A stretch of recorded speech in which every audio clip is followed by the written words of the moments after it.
தீபாவளினா பளிச்சுன்னு ஞாபகத்துக்கு வர்றது பட்டு, பட்டாசு, பலகாரம். பலகாரம்னா ஞாபகத்துக்கு வர்றது மந்த்ரா கடலை எண்ணெய். அபார ருசி, ஆரோக்கியமான உடல் நலம். தீபாவளி அன்னைக்கு மட்டும் இல்ல, என்னைக்குமே கிச்சன்ல இருக்க வேண்டியது மந்த்ரா கடலை எண்ணெய் தான்.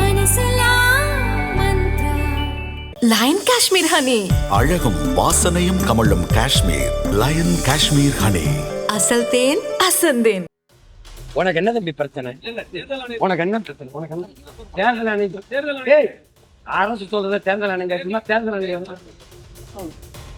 முதல்ல உனக்கு என்ன பிரச்சனை? நீ தொடக்கத்துலேருந்தே ஏதோ பிரச்சனை இருக்கு உனக்கு. தள்ளி வாங்கிட்டு தேர்தல் ஆணையம் அரசு தேர்தல் ஆணையம் அரசு நடத்துதா? அரசு தேர்தல் ஆணையத்தை நடத்துதா? காமெடி பண்ணிட்டு அலையாதையா? அப்புறம் ஏன் எதிர்க்கிறாங்க?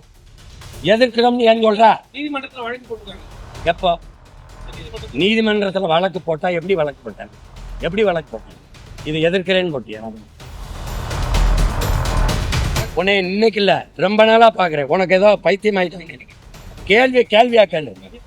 நீ மரியாதை கேள்வி அல்ல முதல்ல. ஏய், நீ முதல்ல கேள்வி கத்துக்கிட்ட ஓடா மாதிரி ஒரு பத்திரிக்கையில். ஏய், ஒரு மைக்கை தூக்கிட்டு கேமரா எடுத்து பெரிய வெங்காயம் மாட்டாங்க முகரை போட.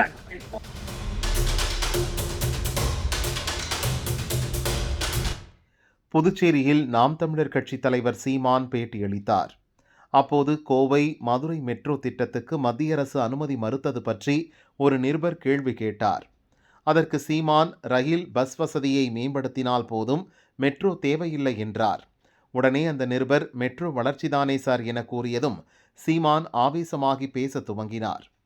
ஒரு கட்டத்தில் டென்ஷனான சீமான், ஏய் உனக்கு என்ன பிரச்சனை, பைத்தியமாயிட்டியா என கேட்டார்.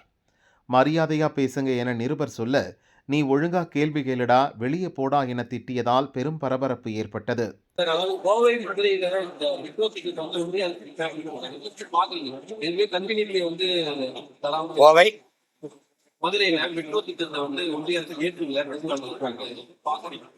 எந்த அரசு திருப்பி அனுப்பியிருக்குங்கிறீங்க? ஏற்கலைங்கிறீங்களா? இல்ல, எனக்கு என்னுடைய இதுல எங்களுடைய பார்வையில அது வீண். இந்த திட்டம் வெற்றிகரமான திட்டமா இல்ல. பல மாநிலங்கள்ல அந்த மெட்ரோ இது தோத்துருச்சு.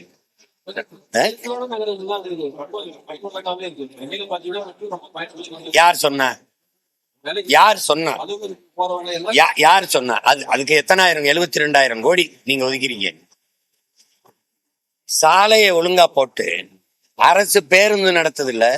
பெருநகரங்களை சிற்றுந்து, அடிக்கடி வர்ற மாதிரி சிற்றுந்து, ஏற்கனவே இருக்கிற தொடர் வண்டி, இதை ஒழுங்கா நடத்தினாலே போதும். நீங்க அதை விட்டுட்டு மெட்ரோன்னு பெரும் தூண்களை நிறுத்தி நெரிசலை உண்டாக்கி வாகன நெரிசலை இங்கே தரையில பயணிக்க முடியல. எல்லா வீடுகள்லயும் வாகனம் இருக்கு. அதுபோக தானி இருக்கு, அதுபோக உந்தூர்ல இருக்கு, அதுபோக அரசு பேருந்து இருக்கு. அப்ப அதுல போறவன் விழுக்காடு எத்தனை? எது வளர்ச்சி? எது வளர்ச்சி? நீங்க எது வளர்ச்சின்னு சொல்லுங்க. எது வளர்ச்சி? வயிறு நிறைய பசியை வச்சுக்கிட்டு வானூர்தியில பறக்கிறத வளர்ச்சிங்கிறதும், இங்க இருந்து அங்க இந்த மெட்ரோல வேகமா போறத வளர்ச்சிங்கிறதும், இது என்ன வளர்ச்சிங்கிறீங்க? எது வளர்ச்சிங்கிறீங்க? எல்லாரு வீட்லயும் வாகனம் வாங்கி வச்சு ஓட்டுற அளவுக்கு இருக்கிறான், அதை வளர்ச்சின்னு சொன்னீங்கன்னா சரி நம்பலாம். நீ மெட்ரோல போறதான் வளர்ச்சினா 72,000 கோடி அதுக்கு ஒதுக்கியிருக்க. பள்ளிக்கூடம் இடிஞ்சு விழுகுது. 300 குழந்தைய படிக்க வழி இல்லாம படிக்கும்போது பெண் குழந்தைகள், ஒரே ஒரு கழிவறை இருக்குது. எது அடிப்படைன்னே தெரியலையே. சாலை முழுக்க சவக்குழியா இருக்கு. மழைநீர் கழிவுநீர் வழிந்து ஓடாம ஒரு சின்ன மழை பெஞ்சாலே இடுப்பளவு தண்ணி நிக்குது. வீடெல்லாம் மிதந்துகிட்டு இருக்கு. நீ எதை வளர்ச்சின்னு கட்டமைக்கிற? வீடு தன் வெள்ளத்துல மிதக்கும் போது மெட்ரோ ரயில்ல ஏறி போய் படுத்துக்கிறவா? மெட்ரோ ட்ரெயின்ல எதையாவது பேசுறீங்க தம்பி. நீ வளர்ச்சி உனக்கு அந்த வளர்ச்சி வேணா வச்சுக்க. நான் வந்தேன்னா அந்த திட்டத்துக்கு முன்னுரிமை இல்லை. எனக்கு முதல்ல இருக்கிறத சரி பண்ணும். நீ இங்கே சென்னை விமான நிலையத்துல பறக்க பிளைட் இல்லாத போது 5000 ஏக்கர்ல எதுக்கு போய் கட்டுற? ஏற்கனவே இருக்கிற சென்னை துறைமுகம், தாத்தா காமராஜ் பேர்ல இருக்க துறைமுகம், பாட்டனார் வாபூசி பேர்ல இருக்க துறைமுகத்துக்குள்ளேயே வேலை 38 விழுக்காடு, 58 விழுக்காடு, 55 விழுக்காடு தான் வேலை நடக்குது. அப்புறம் அதுக்கு 6111 ஏக்கர்ல மறுபடியும் துறைமுகம் கட்டுற? கொழுப்படுத்து போய் கட்டுறியா? இருக்கிறதுல வேலை நடக்கலைங்கிற, அப்புறம் அதுக்கு அங்க போற? எதுக்கு முதலாளி கொண்டு கொடுக்குறாத அதை கட்டிக்கன்னு? எது கட்டுற? இப்ப நீ பிளைட் கட்டுற, ஏர்போர்ட் கட்டுற, பறக்க போற பிளைட் யாரோடது? அரசோடதா முதலாளியோடதா? அரசோடதான் முதலாளியோடதா? ஏற்கனவே இருக்க தொடர் வண்டியில என்ன பிரச்சனை உனக்கு? ஏற்கனவே தொடர் வண்டி ஓடுதுல, சென்னைக்குள்ள ட்ரெயின் போகுதுல, அதுல என்ன பிரச்சனை? என்ன பிரச்சனைன்னு நீங்க கேட்கறதுக்கு பதில் சொல்லுங்க. என்ன பிரச்சனை? இந்த மெட்ரோ ரயில் கேட்கறதுக்கு மெட்ரோ ரயில் திட்டம் இந்தியாவோடதா உலக வங்கியோடதா? இந்தியாவோடதா உலக வங்கியோடதா? காமெடி பண்ணிட்டு ஏதாவது பேச்சு, ஏதாவது தெரிஞ்சு சும்மா ஏதாவது தெரிஞ்சுக்கிட்டு பேசுங்க தம்பி. அந்த வளர்ச்சி வேணுமா? போய் போராடி மெட்ரோ ரயில்ல நீ இனிமே சொன்னா மெட்ரோ ரயில்ல போயிட்டு வா. ஏதாவது பேச்சு அலையாது வளர்ச்சி.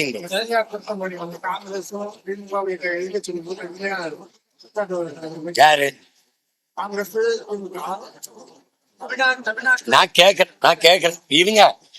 எஸ்ஐஆர் கொண்டு வரும்போது மம்தா எதிர்த்து செயல்படுத்த முடியாதுன்னு மக்களை திரட்டி போராடுது, பேரணி போகுது. எஸ்ஐஆர் தமிழ்நாட்டுல செயல்படுத்துற கட்சி ஆட்சியாரு. பிஎல்ஓ பூத் லெவல் ஆபீசர் போட்டது யாரு? அங்கன்வாடியில வேலை செய்யறவங்களையும், சத்துணவுல வேலை செய்யற அம்மாவையும், இந்த ஹெல்த் லேபர் கொசு மருந்து அடிக்கிறோம் இந்த ஆஸ்பத்திரியில வேலை செய்யறவங்களையும் அது பூத் லெவல் ஆபீசரா போட்டு போய் கணக்கெடுன்னு அனுப்புன ஆள் யாரு? திமுக தானே. உனக்கு என்ன தம்பி பிரச்சனை?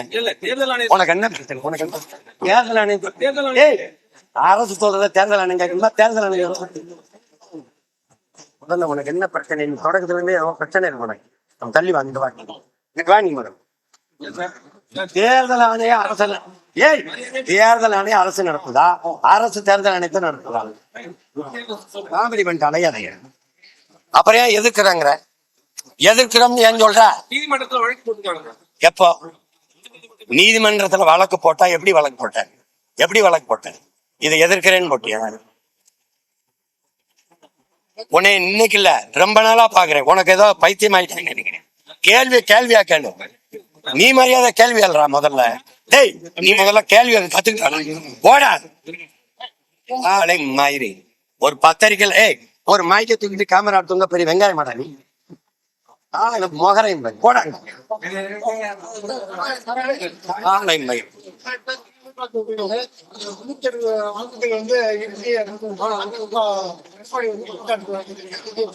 இல்ல நீங்க குளத்தூர்லயே 4500 வாக்கு போலி வாக்கு பதிவாயிருக்குன்னு நிர்மலா சீதாராமன் நிதியமைச்சர் சொல்றாங்க. இது அப்ப இந்த போலி வாக்கு பதிவானதை நீங்க எப்ப கண்டுபிடிச்சீங்க?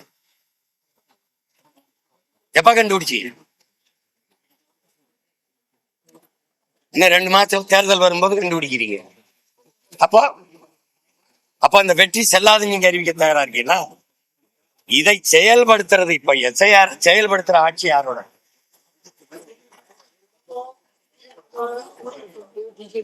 இப்ப குறை சொல்றீங்களா? கர்நாடகால எஸ்ஐஆர் செயல்படுத்துறீங்களா இல்லையா? நீங்க தானே ஆள்றீங்க.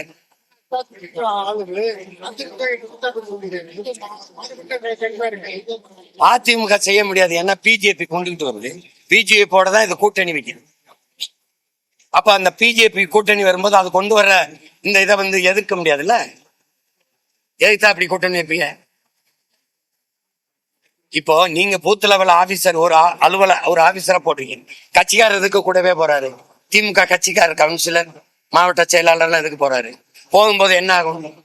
எது உங்க ஓட்டு இல்லையோ அந்த ஓட்டை தான் தூக்கி விட்டுவீங்க. நடக்குமா நடக்காதா சொல்லுங்க. இப்ப ஒரு வேளை போறீங்க, அங்க என்னோட படமோ என் தலைவர் படமோ எங்க கொடியோ அங்க இருந்தா அந்த ஓட்டை வக்கையெல்லாம் எடுத்து விட்டுருக்கீங்க. இப்ப நீங்க போகும்போது தம்பி விஜய் படம் ஒரு வீட்டுல இருந்ததுன்னு வச்சுக்கிறீங்க, இந்த இவங்க என்ன செய்வாங்க? இந்த ஓட்டை எடுத்து விடுவாங்களா வச்சிருப்பாங்க?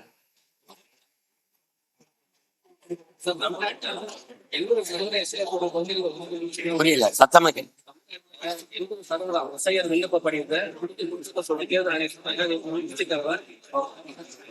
நீங்க ஒரு 10 நாளைக்குல 5 கோடி பேருக்கு இந்த எஸ்ஐஆர் இந்த படிவத்தை கொடுத்துட முடியும்னா, நாங்க சாதிவாரி கணக்கெடுப்பு எடுக்க சொல்றோம்ல, அதுல என்ன 10 நாள் எடுக்க முடியறவங்களால அதையும் எடுக்க முடியாது.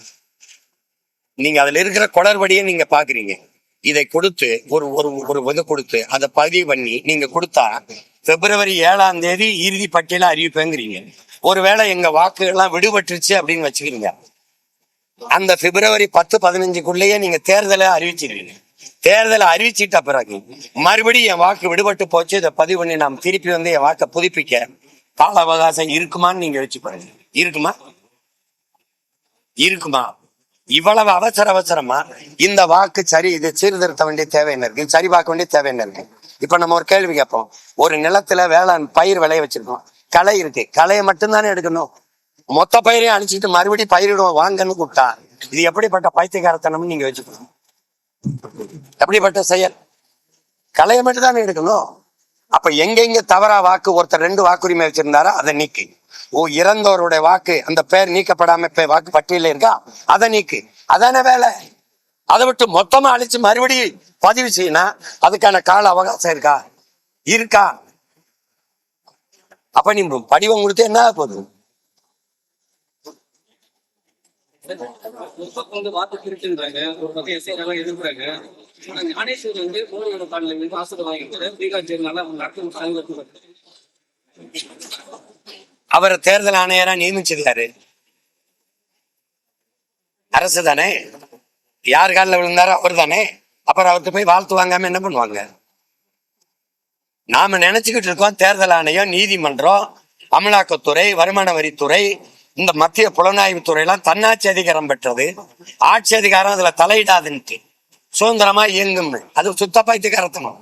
யார் அதிகாரத்தில் இருக்காங்களோ அவங்களோட விரல்களா அது இயங்கும். நீட்னா நீட்டும், மடக்குனா மடக்கும். இப்ப நாளைக்கு நினைச்சா என் வீட்டுல என்ஐஏ ரைடு விடலாம், இன்கம் டாக்ஸ் ரைடு விடலாம், இடி ரைடு விடலாம். அப்படித்தானே இருக்கு. அப்ப தேர்தல் ஆணையரை நியமிக்கிறது யார்? தலைமை நீதிபதியை நியமிக்கிறது யார்?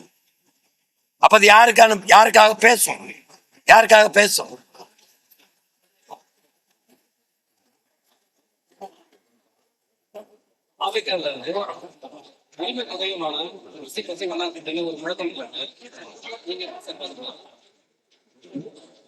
இல்ல அதுல ரொம்ப நான் பேசிட்டேன், அப்ப திருப்பி பேச முடியாது. அவங்க போடுற முழக்கத்துக்கெல்லாம் நம்ம பதில் சொல்ல முடியாது. சீமான் பேட்டியை முடித்ததும் பத்திரிகையாளர்கள் கிளம்பினர். அப்போது சீமானுடன் வாக்குவாதம் செய்த நிருபரை நாதக்கவினர் தாக்கியதால் பெரும் பரபரப்பு ஏற்பட்டது. அதைத் தொடர்ந்து அந்த நிருபர் வில்லியனூர் போலீசில் நாதக்கவினர் மீது புகார் அளித்தார்.